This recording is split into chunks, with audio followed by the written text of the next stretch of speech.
Second Samuel. There was a lot going on here.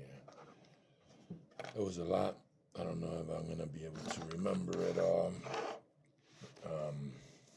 It was just so much. Like I almost need a whole notebook to write notes, and it's hard because there's so much. Um, so it starts with David lamenting. Is the word that I'm gonna use about Saul's death, which shows a lot of empathy, a lot of vulnerability, a lot of love, really, for basically his enemy. I mean, I know he didn't look at him as his enemy, but I mean, Saul, persecuted him. So, this is he loved him, and and it starts with a song for Saul and Jonathan, the son. David is made king. There is must we always be killing each other? There's a huge separation. I actually wrote a blog called One Team, One Mission, because, there was a separation within their own people where they ruled two separate Israel, basically, a split. Between that and a couple conversations I had, there's just a lot of separation within groups. So, and a couple times somebody's bringing him good news, and it's like, hey, I got good news. Saul is dead, and he's like, that's not good news. As a matter of fact, kill this man. Let's bring him in this kind of news. Even though, when somebody's persecuting you and trying to kill you, you would think that you would rejoice, but he doesn't like that. And I mean, he ordered this guy to be killed, cut off his hands and feet, and hung his body beside the pool. 33 years.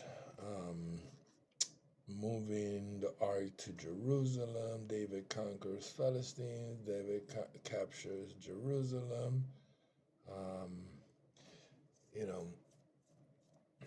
While they were moving the ark, the oxen stumbled, and this guy reached out his hand and to steady the ark, and God struck him dead because of this. And there's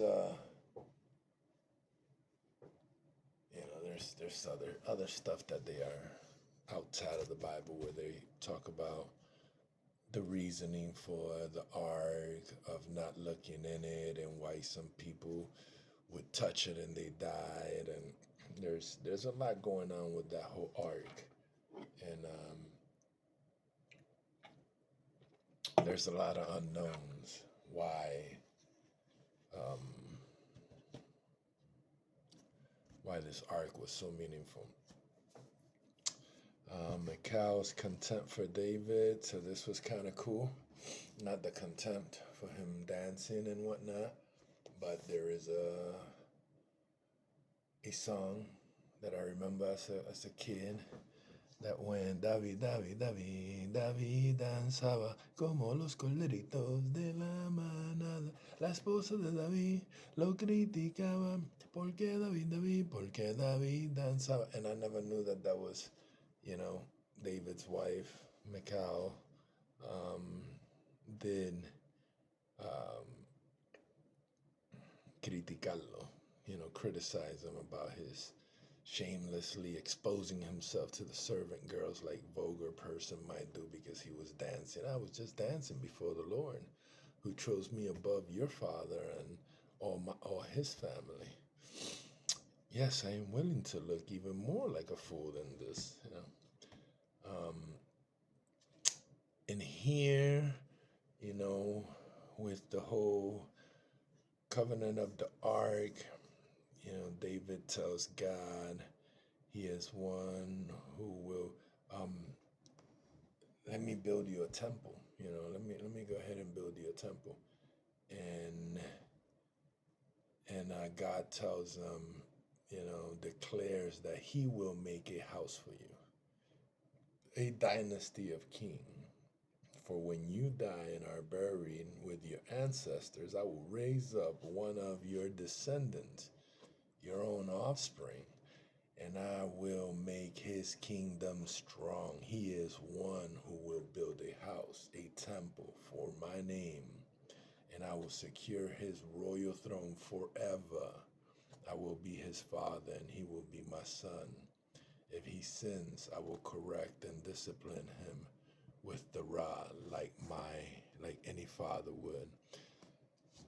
So he goes on, and this is where I believe this is when, where the Jews believe that there is a Messiah coming, and this is definitely where Christianity says that this is the descendant, Jesus being a descendant of David. There's a lot, David's prayer, which, as you read it, there's a lot. He prays and his songs are very story-like. But one thing that I notice in this prayer in particular is a gratitude prayer. He's thanking him for many things. And this past year, prayer was a big subject for me. And one of the things that I learned through prayer, or I believe I learned, or I acquired wisdom, um, or I collected whatever. Um, it's not about asking, it's about being thankful. And sometimes it may be, a form of manifestation, being thankful for what you have, um, or feeling what you want, literally feeling it and manifesting it. But in the most basic form, I believe that what you're grateful for, you're going to get more of.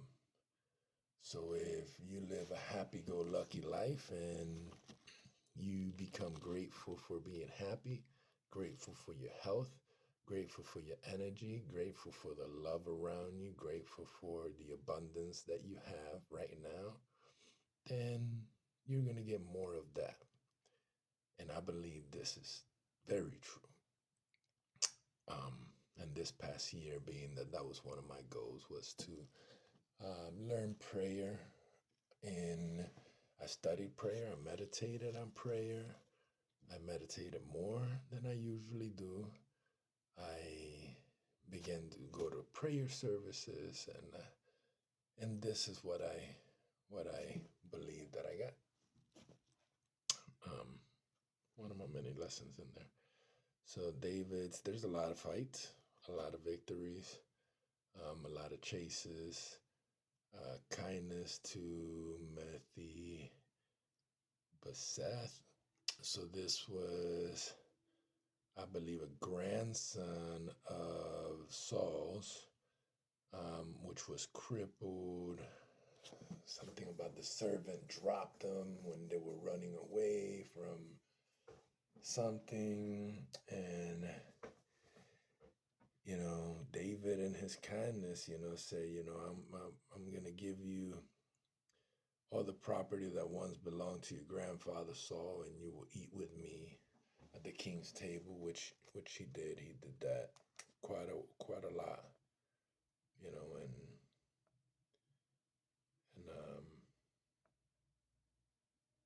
Jonathan was his father, Saul's son. So he did that. Then there was more fight. David's empathy, even for his enemies. Unite Israel. And then he dropped the ball with Bathsheba, Bathsheba. He saw this woman taking a shower on a rooftop or something, and it was the wife of Uriah, and he went, had sex with her, and she got pregnant. It was there was a lot of going on. He tried to hide it by arranging Uriah's death. There was a lot of shame going on, a lot of stuff going on, and that's when it really started going downhill for him, I believe. David confesses his guilt, he owns it. God forgives him, but God at this point shows that he's a fair God and says, I forgive you, but you got to pay the consequences. So there's a lot of stuff that just goes wrong. One of his sons rapes his stepsister, his brother's sister, and this causes a lot of rift between the brothers, and his other brother ends up setting him up and killing him. So this was a passage that I just like. It took. I read it quite a bit. I would still like to read it quite a bit. It's and I feel like it could have different meanings. Our lives are like water spilled out on the ground, which cannot be gathered up again. But God does not sweep life away. Instead, he devises ways to bring us back when we have been separated from him. So it can mean a lot. At first, I had just highlighted our lives are like water spilled out on the ground, which cannot be gathered up again. And that to me just reminds me that life is ever fleeting, and that second chances are not very likely, or not the norm, or not guaranteed, or we don't know. So do your best with the life that you have, because it's like water spilled out that you can't gather, you can't get yet that time back. So make it matter. You know, Absalom, after he kills his other brother, he escapes, he leaves. His father gets him back because he misses his son, but then he refuses to see him. And I believe it was because of his advisor or Job, another family member. I don't know. There's a lot going on here. And then he gets mad, and he's like, why did he allow me here if he wasn't going to see me? I could have stayed. So he sees him and he kisses him, asks forgiveness. But Absalom ends up rebelling. And then he devises a plan to take over from his father. So he actually creates an army, and he's basically chases King David out of Jerusalem. And he goes, and here he goes, David getting chased out of Jerusalem a second time. And he gets cursed by some family of King Saul, and his army is like, let me go kill this guy. And he's like, nah, man, he's got the right to curse me. It is what it is.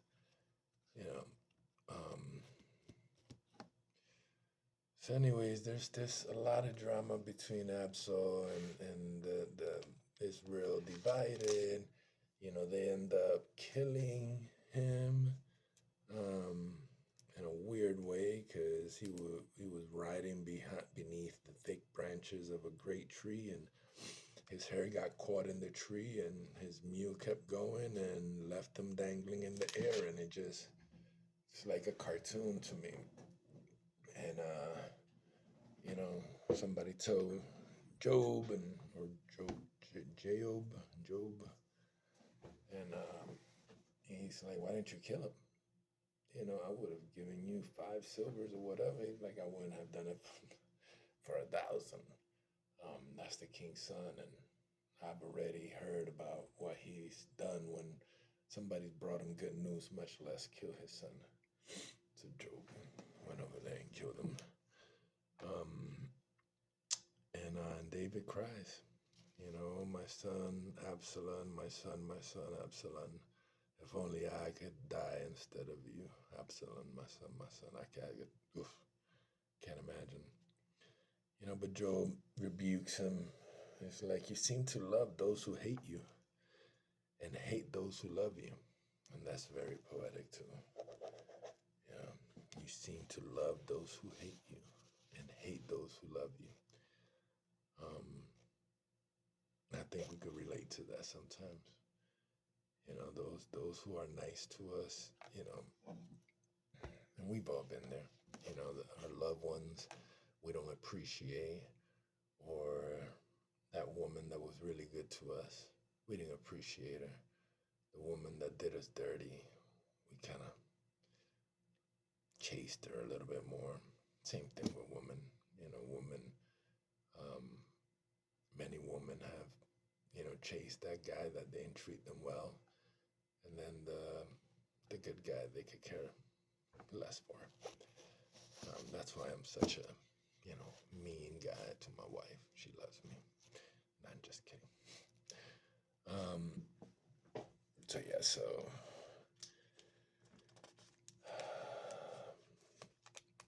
David returns to Jerusalem, but I mean, it never gets, it's never the same. You know, um, Job, he's just such a warrior. I mean, it's, "How are you, my cousin?" Job said, and took him by the beard with his right hand as though to kiss him. Amasa didn't notice the dagger in his left hand, and Job stabbed him in the stomach, gushed out to the ground. Then he continued after Sheba, and you know, some lady is like, "Man, like, you're gonna desecrate our city, man. Y'all been doing this left and right. Like, quit doing that." And he's like, "Well, you know, um, give me Sheba's head and I'll leave." She's like, "Okay." We would throw his head over the wall. Sure enough, she went to the town. They cut off Sheba's head and threw it over the wall. David avenges the Gibeonites. Then it ends with a song that very much an epilogue of the story. It starts with Saul's failures, it ends with David's failures. In the middle, there's descriptions of the battles of their people, David's people. Um, it's a lot. It's got a lot of poetic stuff in there. And then it goes into, you know, David's warriors and mighty men, mightiest warriors. And then David takes a census, and I don't understand why that was a bad thing necessarily. I might have missed something, but it does say, you know, first of all, the census has 800,000 capable warriors in Israel and 500,000 in Judah. So I don't know how many millions of people that is when those are just the warriors, generally is the 20 and up. If it's the same as before. But David does say, to God, I have, his conscience was bothering him. So like, I have sinned greatly by taking the census. So I'm not 100% sure why the census is such a, once again, the anger of the Lord burned David to harm them by taking it. And he caused David to harm them by taking a census. Yeah, I don't get the census. I don't know how many people. I don't know where he's sitting by taking a census, but he does say that, and the Lord, uses David's seer to say, I'll give you three choices. 3 years of famine throughout your land, 3 months of fleeing from your enemies, or 3 days of severe plague throughout your land. He picked the plague, for 3 days, 70,000 people died.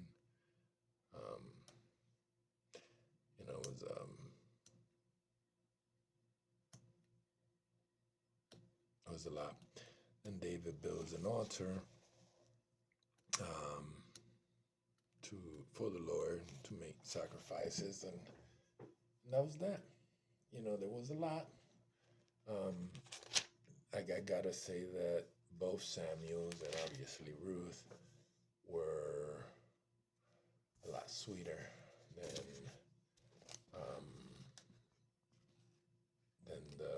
the books prior.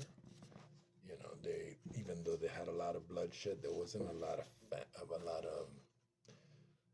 don't know, lack of the right word, but there was almost a genocide, even though it wasn't about eliminating the genes, but there was a lot of genocide, millions and millions of people dying in so many different nations. Here, there's a lot of battles, but it's not that. So, yeah, that's I think the first 9 books. I think. Let me see. Alphabetical order. That's not gonna help me.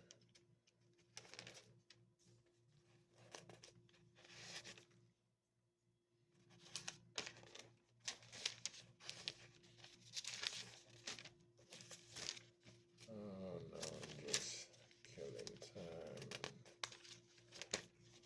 Books of the Bible. 1, 2, 3, 4, 5, 6, 7, 8, 9, 10. First 10 books of the Bible. 420. 420 pages in 2 weeks. It's pretty awesome. Can't believe that I've read this much of the Bible. It's very interesting. I remember at one point I used to read one verse and